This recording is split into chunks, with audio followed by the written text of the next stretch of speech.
விருச்சிக ராசி அன்பர்களுக்கு 2025 எப்படி இருக்க போகுது? சூப்பராக இருக்க போகுது. விருச்சிக ராசி அண்ணவன் நிறைய பேர் கஷ்டங்கள் சங்கடங்கள் காரணம் 3ஆம் வீடு சனி பகவான், 4ஆம் வீடு சனி பகவான். முயற்சி போகிற தோல்வி, சுகம் என்பதே கிடையாது. என்னதான் போராடினாலும் வாழ்க்கையில் முன்னேற முடியாது. ஏன் அப்படி வருது?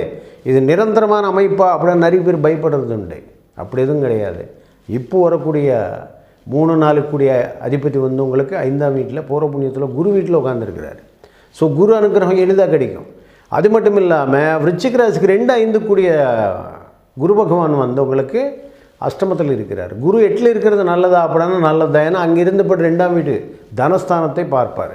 தனஸ்தானை பார்க்கும்போது எளிதாக உங்களுக்கு பணம் கொடுக்கக்கூடிய நிலை, குடும்பத்தில் பயங்கரமான சுபகாரியங்கள் நடக்கக்கூடிய நிலை, தொட்டது பூரா சிறப்பாக விளங்கக்கூடிய நிலை என்பது ஏற்படும். அது மட்டும் இல்லாமல் 4ஆம் வீட்டில் குரு பார்வை விழுவதனால வண்டி வாகனம் வீடு சகல வசதிகள் எளிதாக பெறக்கூடிய வாய்ப்பு என்பது. அது மட்டும் இல்லாமல் தொழிலுக்கு வந்து விரயஸ்தானம்